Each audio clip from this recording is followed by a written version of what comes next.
We are here talking today about the movie Frailty, and that was my pick. So, a little bit about the movie Frailty. Let's do some background. Frailty was, I keep finding conflicting things. I think it was made in 2002, so we'll just say 2002. It's a 2002 psychological thriller. It grossed 17 million with a budget of 11 million. I don't know if that's good or not, so I guess we'll learn. Starring Bill Paxton, rest in peace, Matthew McConaughey, Powers Booth, and I don't know the rest of these people, so I'm not going to read their names. It has a 7.2 rating on IMDb, which is pretty good, and a 79% on Rotten Tomatoes, which I think that is an excellent rating for Rotten Tomatoes, to be honest. People are pretty opinionated. People are very opinionated about this movie, but we'll get into that at the end. So, have you seen this movie before, or was this your first time seeing it? It was my first time seeing it. Okay, so the reason why this movie is important to me is because I watched it when I want to say maybe 14 or 15. I can't do math right now, but I know it was around the time I either was being confirmed into the Catholic Church against my will, or shortly after that. But I did not believe in it at that point. I was very much in the process of deconstructing my religious upbringing in the Catholic Church, which, Carol, I think you could probably um, relate Relate, to. yeah, Yeah. with Christian Science. I Yeah. was against my will in that one too. That was not my jam. I don't really like using the word cult because I think it's misleading.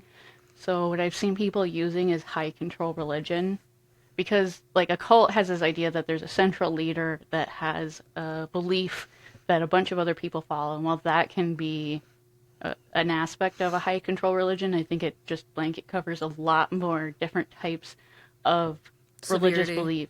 Yeah, religious beliefs that can control every aspect of someone's life through thought, which I think is an important thing that people need to keep in mind. And one of my special interests is reading about Christian extremism. So this movie has definitely been on my mind a lot lately because of what's going on, which I'm not going to bring up too much if I can help it. But I'll tell you what, I've been reading a lot of books, breaking that down, and I actually got a Kindle so I can enjoy my books easier.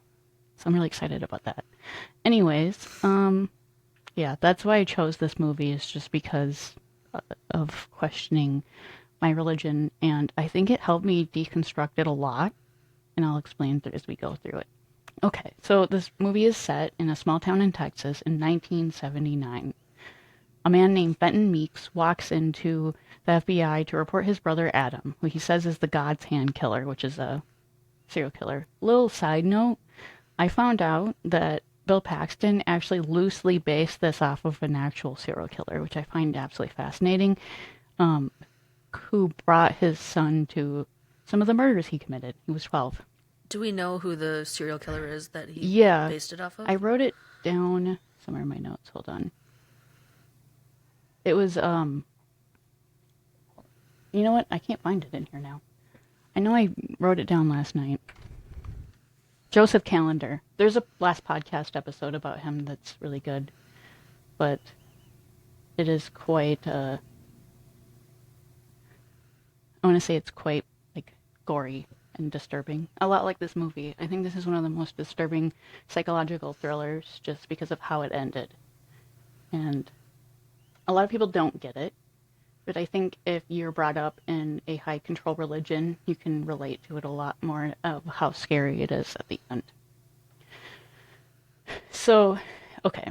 So Fenton, let's get back on track here.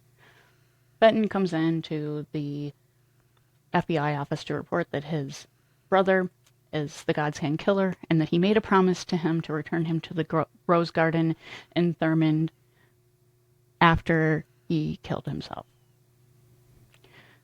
So they go through a flashback of them as kids. They live next to the Thurmond Public Rose Garden, as I mentioned, and it really makes sure to set up that they have a good relationship. Adam and his younger brother, or Adam, Fenton and his younger brother Adam have an excellent relationship. They're loving. They care about each other, even though Fenton is much older than Adam. He takes care of his brother. He cooks him dinner. He cares about helping his dad care for their home, and he kind of takes care of his dad too while his dad works. And the dad is warm and caring too. Like, he's not an abusive or mean father. He even kind of jokes with them, tucks them in. He understands Fenton's struggles with math and says, like, he struggled with math, but they're going to do it together. So he's not abusive or mean. And their life is happy, and I mean, it's perfect to them. Their dad and them are the only two. They're a very small little tight knit family. They lost their mom, so they kind of bound together through trauma in that way. And then one day, the dad comes and tells him that he had a vision from God, and it completely disrupts Fenton's entire world that was up until this point stable. That their father said that the world is ending and they need to fight demons. And Fenton immediately doubts him, but his brother believes him. And I kind of feel like that was a purposeful nod to like Cain and Abel, where there's like the good brother that is a believer, and then the evil brother, which is the non-believer, which is Fenton. So I think this is what this movie is commenting on here, is how religious fanaticism can cause conflict within a family.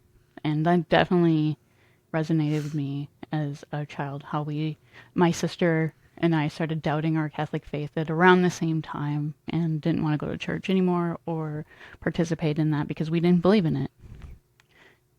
Did that stick with you too? Yeah. Like having somebody force their religion on you, and if you didn't believe, then you were saw as evil. In Catholicism, for one example, is you have to confess your sins to a priest, and it's really like nerve-wracking, especially if you have like anxiety issues. And a lot of kids get like severe religious trauma from that because you're like, oh my God, I thought something bad that I have to go confess that. Or like if you didn't have a sin, I think this is like something that a lot of Catholic kids can relate to, is making something up. Like, I hit my sister, even if you didn't, because they tell you everyone commits sins and you need to repent and ask for forgiveness.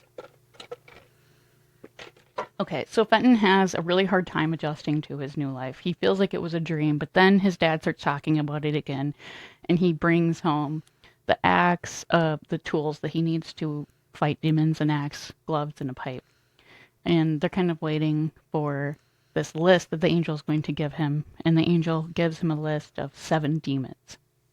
And his dad tells him that the angel explains how they're supposed to use these tools. The gloves are so that he can take off them and touch the demons and get a vision from God of what they did.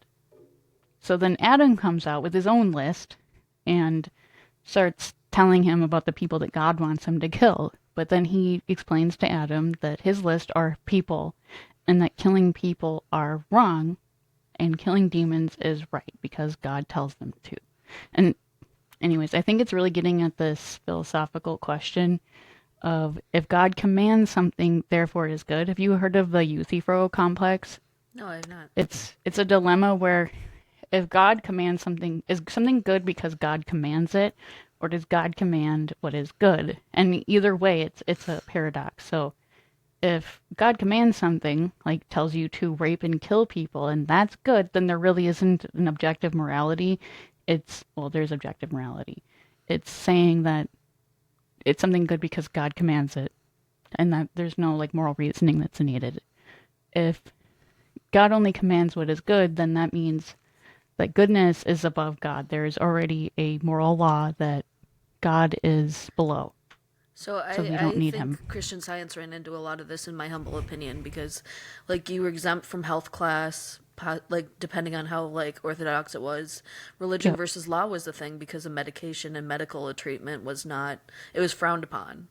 Yeah. And vaccinations, things like that. Like if you were seriously ill, you necessarily didn't always get treatment because depending on what house you were living in, some of them didn't believe in hospitals and medications. Yeah. And Some people took it more. it was God's will. Like it was science versus matter is what they called it. That's And interesting. yeah, it was like material versus spiritual. is what they brought it down to, and it was A God's lot of will. a lot of Christian sects believe in that. Like Pentecostals, there's people called the snake handlers, and they believe like if a snake bites you and kills you, that was God's will, Yeah, and that it's a test of faith.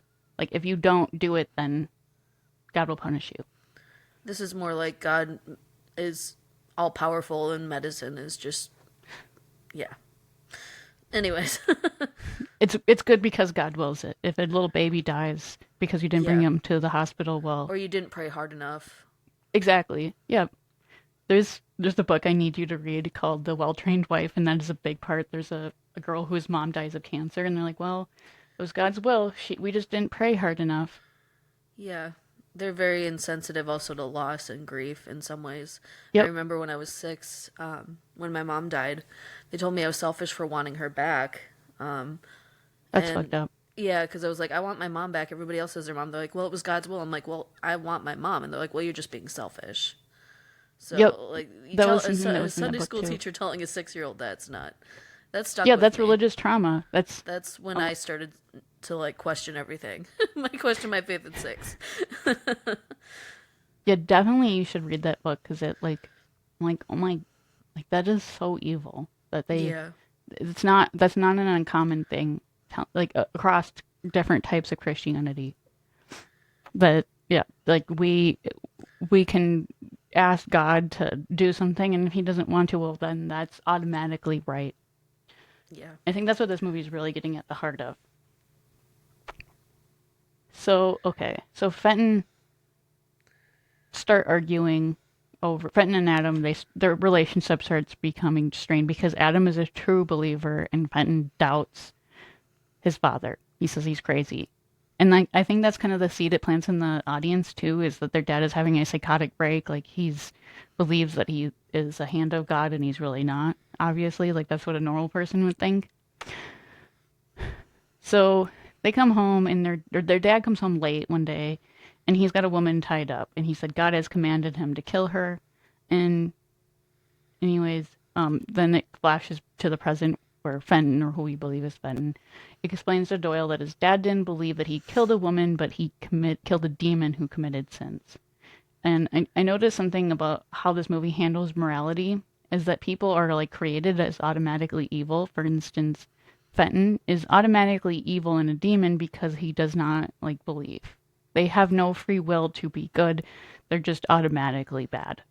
So I've seen this movie once. Fenton's dad's name was what again? We don't know the dad's name. It's never mentioned, so we're just gonna call him Dad. Well, the dad, when he touches the people who have the demons in them, Yep. you see him like shake and the room shake and like, are we thinking that he has hallucinations and then the people are just terrified and that's why they're shaking, or like No, from our like I mean, perspective, what from are our we perspective seeing? at the time, I think Yeah, from our perspective at the time, we're to believe that the dad is hallucinating, but we find out later that it's all real. Like he is seeing their sins. This is in this reality of the movie, this world that the movie takes place in.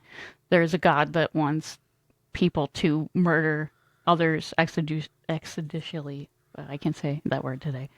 They're the judge, jury, and the executioner. Like they're okay. there to hand out God's justice. A lot like the Bible, because I think that's kind of what it's getting at. Like if this is it's a Euthyphro complex put into a movie where whatever God commands is therefore good, and I think a lot of Christians buy into that idea of Christianity is if God commands it, therefore is good. If God tells you to rape and murder people, that's good. I thought in this movie scenario that everybody saw that the dad was ill, not just the son. I thought it was he was had a sickness and not something else in Yeah. the movie. So That's what I thought too the first time I watched it, and I remember being so mad at the end. And my dad was like, "No, it's saying that like if this is the type of God you worship, why worship him? Like why worship a God that believes it's okay to kill babies? Why worship a God yeah, that believes it's okay to murder people? Like yeah, all these people in the movie though, they are bad, except for at first Fenton, he's just a little boy, yeah. He's and questioning he's kind of put into everything. this world without his choice, without free will. He's old I enough to found, realize something's going on.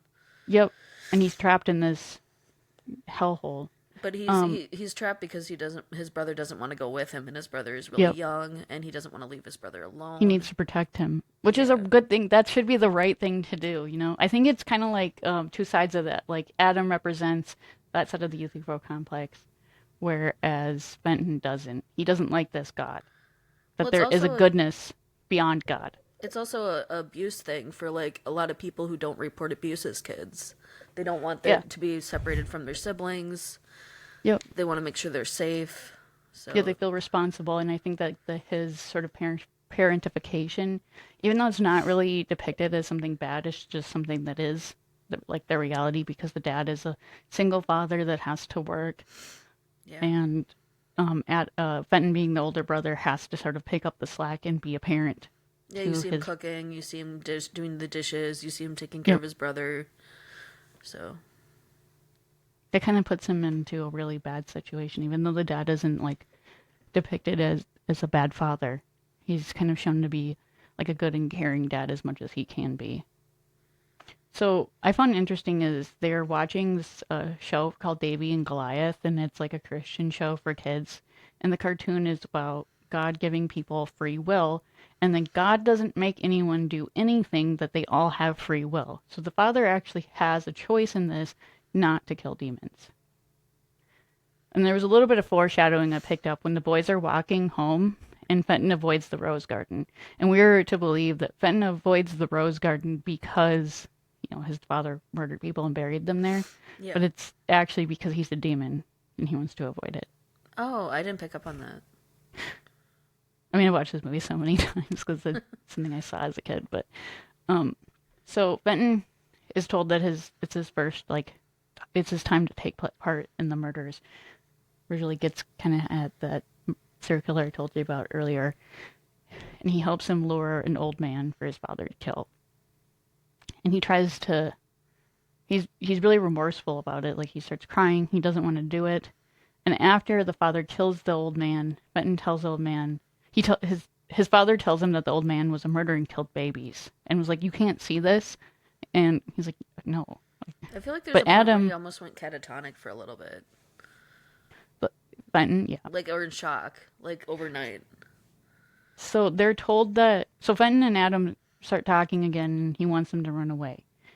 Adam starts saying no, he can see the demons too. So Fenton's really worried about his brother's mental health. So he tells his dad. Fenton, Adam tells Fenton on him. So the relationship is it's strained again.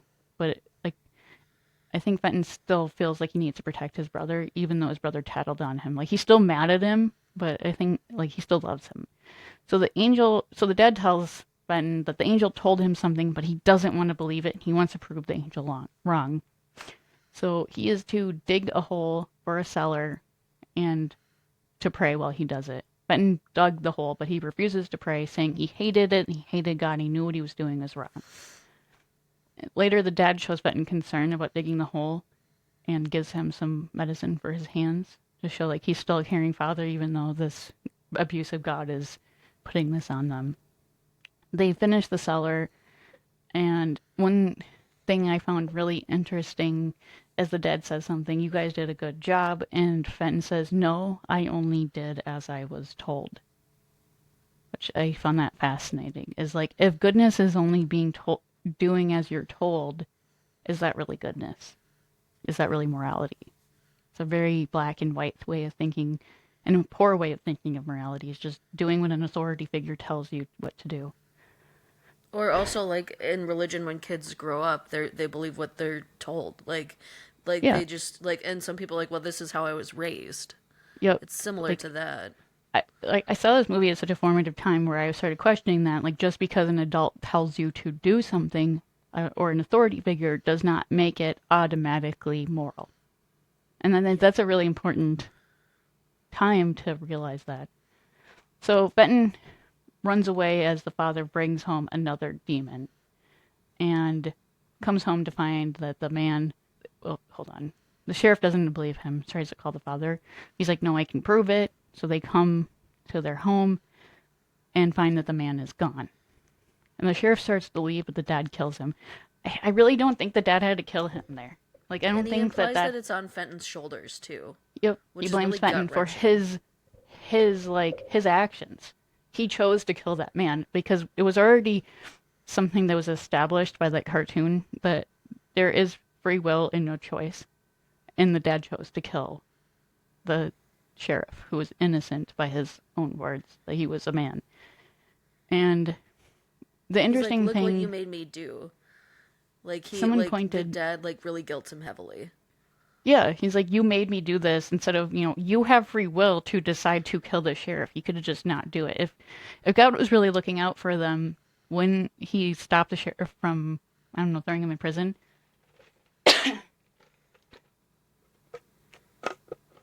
I was reading a Reddit thread about this movie, and someone pointed out that, sorry, someone pointed out that unlike the other murders, Benton wasn't bothered by this one.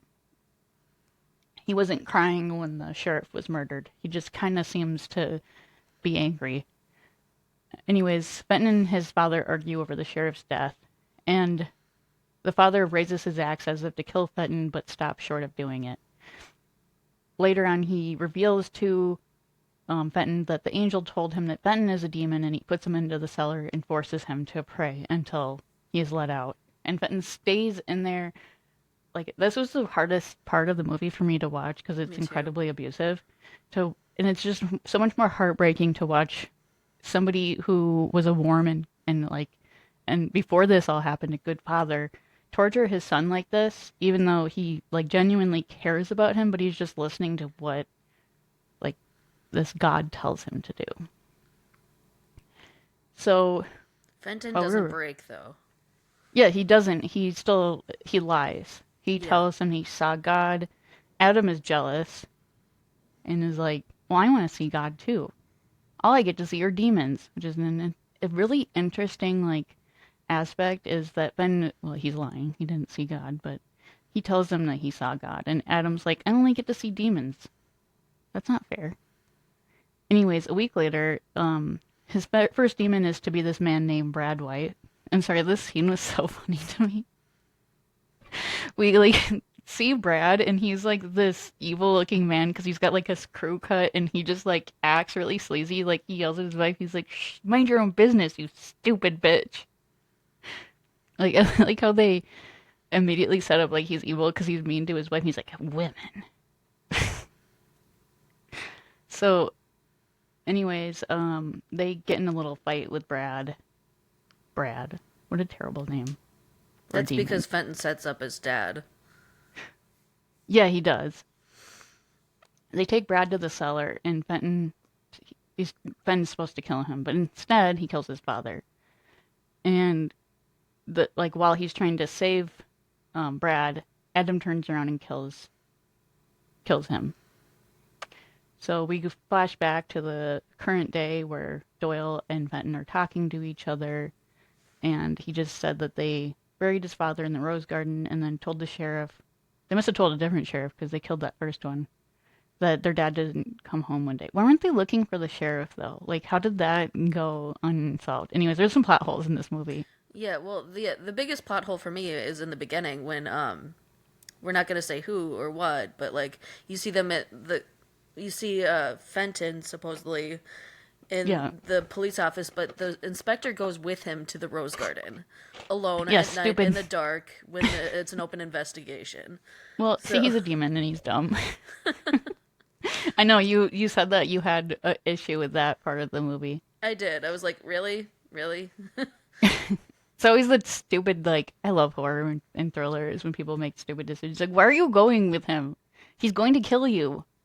He's taking you to his like burial ground, and you're like, yeah, I'll just come with. Somebody who's investigating murder should be smarter than that. He's a demon though. He's dumb. I'm guessing demons aren't very like good at. I don't know. Like he was able to kind of figure out that something was going on. He had good instincts about Fenton. He's like, "There's something you're not telling me. Like something really big. Like he's not Fenton." Yeah. And then, anyways, he's like, "So if wait a second. If he tells the end of the story where Fenton said, if I die, make sure to bury me here." I don't know why he would want to be. First of all, that is another thing. Why would Fenton want to be buried in the rose garden? He kind of established that he didn't like it. Anyways, he's like, if I die, bury me in the rose garden. And so he's like, I promised him. He's like, wait, you promised Fenton? And he's like, yeah, because I'm Adam. Dun dun. And anyways, it's revealed that Adam is the God's Hand killer. But Fenton, actually, no, wait. Fenton is the God's Hand killer. He has been murdering people, keeping their bodies in his basement or something. And those letters were to lure Adam out to kill him. And then God was like, you know what? We're going to put him on the list. Why didn't God put him on the list sooner? God's also really stupid in this movie. Like, he could have saved so many people. This is going to be a short episode. We're almost done. We're like 14 minutes in. We're 25 minutes. Oh, okay. That's probably a lot I need to cut out. I'm off on that. Oh, well. Somebody on another podcast did a 2-hour episode on this. Like, I mean, at least we're almost at half an hour. That's pretty good.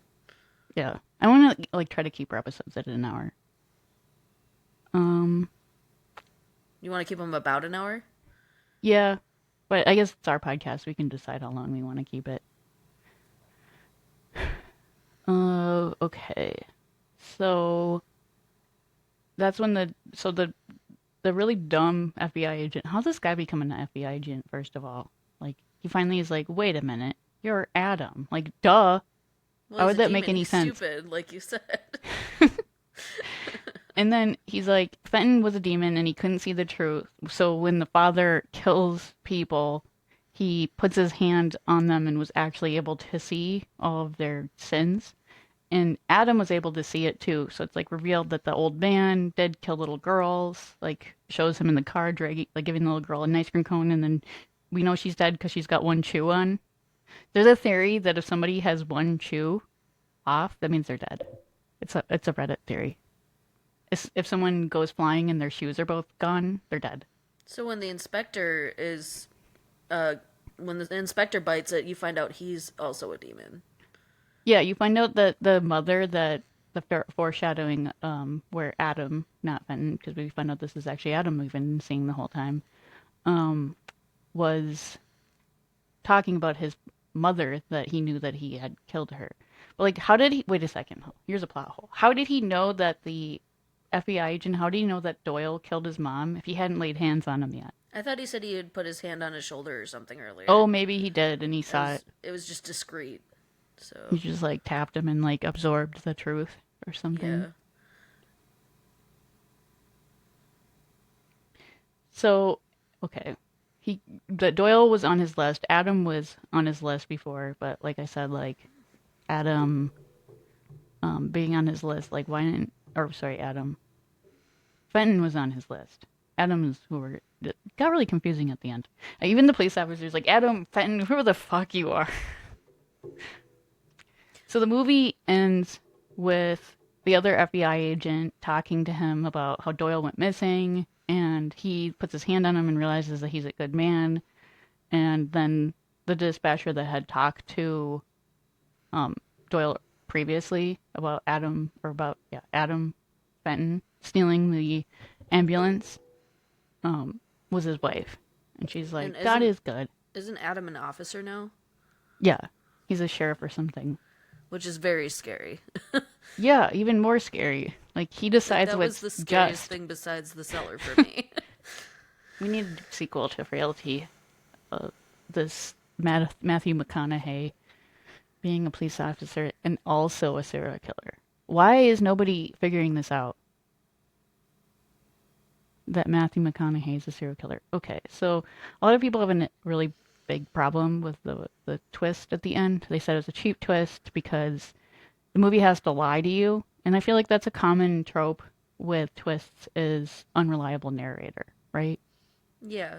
So I don't really have a problem with that. Unreliable narrator is a really common trope within movies to establish a twist. And also keep in mind this is an older movie in an era where that was kind of common.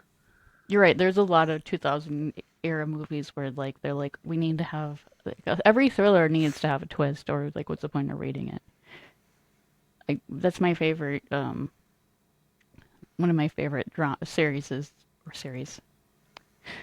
My favorite genres is thrillers, especially psychological thrillers, where like we're to assume something because the narrator tells us, or it's just our own prejudices, and our own prejudices tell us that this dad can't be talking to God. Oh, my shirt even talks about God. It says God is testing me. It looked like an F for a second. It said, God is testing mother effer. God is testing me, but I refuse to study. I accidentally wore a perfect shirt for this episode for the listeners because you guys can't see my shirt. It says God is testing me, but I refuse to study. So I am a demon, and I also have my Baphomet earrings on. I don't have my horns and I can't wear them. I should get little horns for my headset. That would be really Yeah, cool. there's clip-on ones, like little barrettes, where you can just I'm put the horns talking. on. Oh, I should do those. There's 3D printed ones that like hook on. Yeah. I could crochet some too. That'd be awesome. Like, so the if we're to connect this movie, if we're to connect this movie to today, I have some disturbing things to explain to you. There's a whole sect of Christians that believe in something called spiritual warfare, and they think by praying they have. It's like Bluetooth. They have, they have to be within a certain vicinity of something in order for their prayers to work and stop demons. And they believe that people are actually demons. Like they believe that like people like me and you that don't believe we're demons. And I've been told that I was a demon before, many times by Christians. And I'm like, thank you. I appreciate that. You think I'm evil. I don't know. I really don't have any more to add. I think this is going to be our shortest episode ever. Yeah. It packed a punch, though. It did. It really made a big impression on me as a young child. Well, I think I was probably 14 or 15. I think I was old enough to see this movie. I don't think I'd watch it again, though. I watched it like 3 times. This time was harder to get through because I've already watched this movie so many times. I actually got bored, and Ripley got scared at the Ripley got scared at the part where they were killing the old man. Oh no! She jumped off the couch. So our next movie was. What do we agree on? Yes. Okay. So again, for our listeners, and if you're on YouTube, Spotify, I'm gonna try to get this on Spotify, by the way. Make sure to comment what movies you want us to do next. It's probably the easiest place to do it on YouTube because I'll be able to see that. And maybe I'll even do like a little community post. But anyways, I want more movie ideas. I'm gonna add to my spreadsheet another column for listener recs, and then I'm gonna randomly choose one by using a random number generator. So I'm really sad that Pan's Labyrinth, for whatever reason, the subtitles are off by a lot. Like they're like 2 minutes ahead, and it's really throwing me off. It's a really good movie, though. It is, and I think it's okay. I hate to tell you this, but it's about fascism and anarchy again. But you know what? We are going through something similar, and one thing that is getting me through this is finding out that Bill Clinton gave Trump a blowjob. I don't think we ever had that with Hitler. I am trying not to laugh right now. It's okay. You should laugh. It's funny. I've been like I've been beating this dead horse. Okay, sorry to bring it back to but like, people are like, well, Bubba isn't necessarily Clinton because Mark Epstein, Epstein's brother, said it wasn't Clinton. So people are like, well, what other Bubba could they be referring to? Well, Ghislaine Maxwell, Epstein's girlfriend, whatever you want to call her, co-conspirator, had a horse named Bubba. So every time they're like, Bill Clinton's in the Epstein files, we're like, yeah, we know. We know why he's in them. So someone on TikTok said that they're going to do a GoFundMe to get a reporter. Okay, so they're taking a pool. They're taking donations. She donated $1,000 of her own money for this. I think it's worth it. And she's taking donations, like crowdsourcing, for a reporter to ask Trump how Clinton's cock tasted. He's gonna die. If someone asks him that, he will have a heart attack right there and fall over. He's hiding in the White House right now. Sorry, we're gonna have to add some things to pad this out. some Yeah. chit chat. People can end the episode whenever they want, but if Fox News covers this, I'm gonna fall out of my chair. I'm gonna die laughing. This is so much fun because people are like, "Do you mean, you guys? It's a joke." We're like, "Yeah, I don't care. It's too funny to pretend it's not true." And they started this whole thing of pretending things are true because they want them to be. And I want this to be true, so let me have this. Stop making things not fun anymore. We need this. We need I don't know if I can quote this, but somebody in commentary on one of these things on the Book of Face, we'll call it, yeah. said, "South Park, give us gold." Oh,